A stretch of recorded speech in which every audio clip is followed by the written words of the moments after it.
A new report out from Axios shows some companies are dropping COVID vaccine mandates for employees. JP Morgan, Goldman Sachs, Cisco are among the companies that made this leap based on the notion that the virus seems to present less significant illness.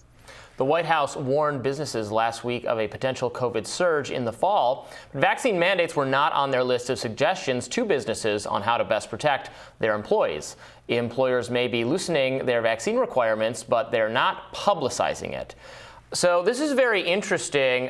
First of all, I'm glad that these companies, look, I mean, I think they should do whatever they want, but they can. I don't agree with the policy of vaccine mandates, particularly because, as we know, it's not really preventing transmission of COVID. It does. The vaccines do help people, especially people in at-risk categories, of having less severe bouts of illness if they do contract COVID. But the whole kind of, well, you know, we're going to prevent mass outbreaks in different congregate settings doesn't really hold up. So I think it absolutely makes sense to get rid of these policies, which are just, you know, kind of at this point sort of punishing the minority of people who haven't gone along with getting vaccinated for no legitimate public health reason. So I'm glad that they're doing it. I think the most appetite, obviously, for the craziest thing was when Biden just declared a national vaccine mandate for thousands and thousands and thousands and thousands of workers, without Congress going through it. He just declared it, and that was obviously actually deemed unconstitutional by the Supreme Court, and I'm glad they did that. So what do you think about this, Batya? I want someone to acknowledge that they were wrong and other people were right, and now they are doing what the other people did from the beginning. I want an acknowledgement, because how can you trust people who got something this wrong and now are simply acting like that never had, just memory holding the mistake, gaslighting the American people, and doing what half of Americans have been doing all along and have known is correct all along. I can't get past the gaslighting. I want them to acknowledge that firing people over this was wrong, that if you're vaccinated, you can pass it on, all of the stuff that they said that turned out not to be true, that there were people who were getting that right at the time, who were not sacrificing working class jobs to this wrong understanding of science, right? It's okay to get things wrong, but really it's okay only because in the future you will admit how you got it wrong, why you got it wrong, and what you're going to do better next time in order to make sure you don't make the same mistake again. And I like you, I'm glad to see them lifting this. I'm glad to see that the correct interpretation, which the right had all along, is now being finally acknowledged by the left. I'm glad to see polling that shows that the far left, who are overrepresented in positions of power, are finally less scared about COVID, finally getting to the place where everybody else has been all this time. But I want an acknowledgement of how they got this so wrong and what they're going to do in future to make sure that they don't do it again. And so far, there's just nothing along those lines. And that some people are not going to trust what experts, the scientific consensus, et cetera, what it is, because of all the mistakes with COVID, all the things that were promised, the whole idea that it was gonna hold back cases as well. Like that's turned out to be a very pernicious falsehood, because now I'll hear sometimes people will, I think, underplay the value of vaccines in preventing severe disease for older Americans. I think it is still important. It should be voluntary, but it is important to get vaccinated and to get boosted. If you're very old or you're in bad health, because it does still do you well. But I understand people who don't believe that based on everything else that turned out to not be true.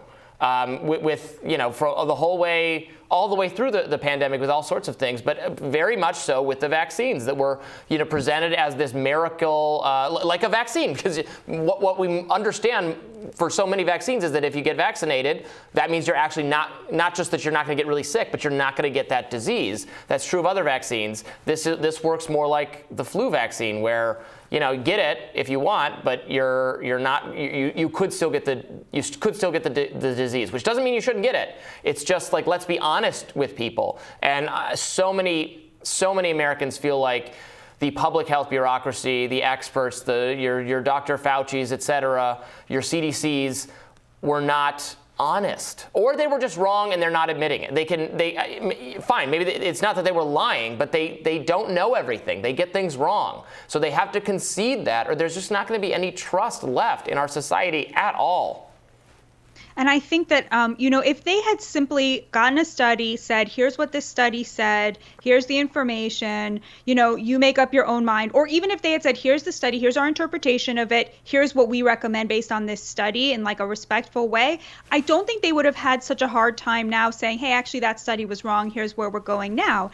It's the fact that what they said was, they didn't say, here's this information, you make up your own mind. They said, this is the truth. And anybody who doesn't agree with us is a grandma killer, is an idiot, is a moron, hates Americans, is individualist and not caring about the collective, is disgusting. Cable news anchors lecturing you, mocking you if you don't agree with them, right? The amount of kind of condescension that they built into this. We are the science. In this house, we follow the science, right? The amount of moral preening that they built into their approach to this, right, makes it now much more difficult for them to admit that they had been wrong, right? Which is a lesson to us all, always approach the things you think you know with a little bit of humility to the people who don't agree with you, because otherwise you're going to be in the situation where it is extremely embarrassing, to have been wrong. I did want to mention something. Ron DeSantis, Governor DeSantis of Florida, has been speaking spoke at a conservative conference that's taking place right now, the National Conservative Conference. Probably some people who've been on our show in the past are there or speaking. Rachel Bovard, we've had her on before. She's a kind of member of this ideology. These are probably more Batya style conservatives, or ones who are more interested in what can the government do to from a right populist perspective, industrial policy, et cetera. There's probably a lot of support for things that you might agree with, actually less so than me.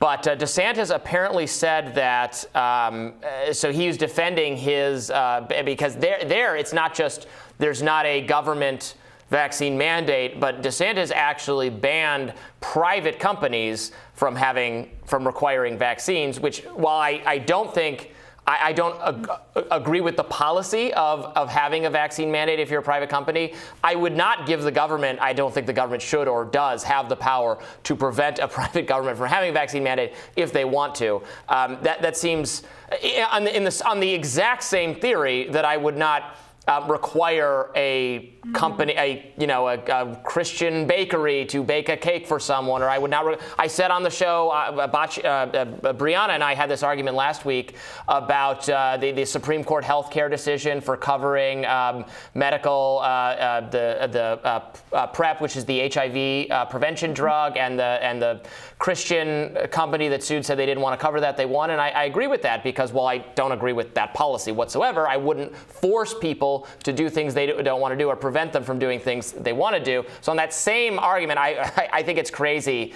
for Republicans to embrace the idea that the government could prohibit a private company from requiring that. Like, do Republicans just expect they'll win forever? Like, what happens then when a Democrat comes in and requires something? Like, can't we move beyond everything being like required or forbidden and just like leave it up to organizations and individuals and structures? So I had to, I wanted to get that in there because I don't agree with this argument at all. So, but Robby, how far do you take that? So do you also think the government should not be able to bar private companies from discriminating based on gender, race, and sexuality as well? I do. In fact, I do. Look, it's not a high priority for me to undo civil rights law, but a lot of the discrimination that existed was not freely arrived at by company, but was required under Jim Crow and other policies. I don't think there would be a serious effort to return to those restrictions. A company that does that is going to get protesters on the streets, which is absolutely appropriate. I'll grab a sign and join them. I don't think the government needs ought to do it because it's a slippery slope for requiring these companies to do all sorts of other things or infringing on sincerely held belief that a religious institution's going to have and other institutions. So that would be my you got to show to me a need. You have to say, here's why we need the government to require or forbid this, because it's just here's the overwhelming reason why we would need this law. And then if you, I guess I'm a reasonable person. If you persuade me we need this law, you might change my mind. But I don't think these things are necessary. Mm-hmm.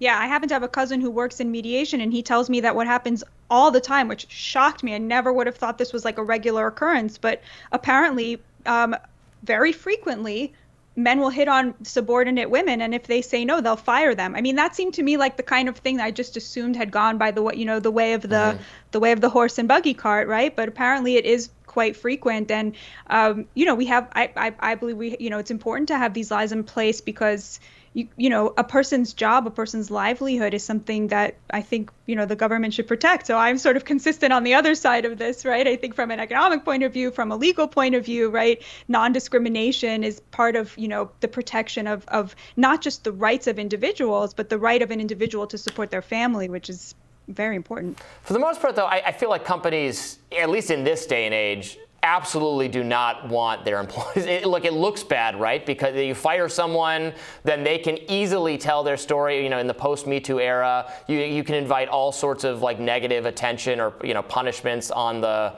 firm for doing that. So I could be wrong. I think firms actually want, in fact, might even default too far the other way to because if you're accused of something, I think it's right to be treated with fairness, even if you're guilty of it. But they could default the other way because they don't want the negative PR. But maybe I'm wrong about that, and maybe we still need those restrictions. But I wouldn't impose new, I don't know. I don't really trust the government to be in charge of deciding what the policies should be, whether that's DeSantis or Biden or whomever. You talked in your radar about all the acrimony in our society, and it's because it's not just, well, I disagree, but you do your thing. It's whoever wins, it gets enforced on everyone, which seems unhealthy for society. That's just my view of it. All right, we'll have more Rising right after this. Stay with us.